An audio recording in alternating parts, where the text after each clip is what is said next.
Nearly 1 year after the Oklahoma City Chamber of Commerce petition was delivered, Governor Haskell held a surprise election on June 11, 1910.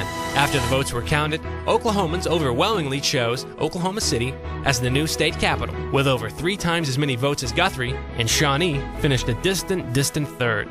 Governor Haskell was in Tulsa the day of the election, and after receiving word that Oklahoma City was the projected winner, he and his wife boarded a special train for OKC, but before he left, he phoned his private secretary, W.B. Anthony.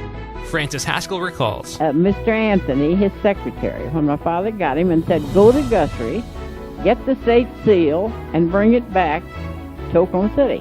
And he stopped and he picked up a young newspaper reporter, Luther Harrison, and said, you want to make a ride? And he said, well, sure. And Luther afterwards told me he didn't know what he was going for or where he was going until he got there. Following orders, Anthony made the trip in a rented Cadillac provided by the Oklahoma City Chamber of Commerce.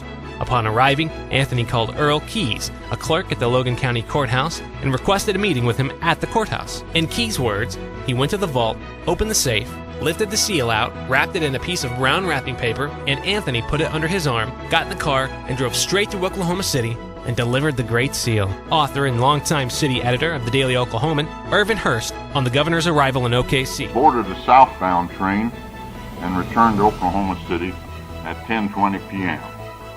According to the papers, the whistle screeched, the bells rang, and the auto horns tooted, and the governor was met by a great reception committee and paraded to the Lee Huckins Hotel.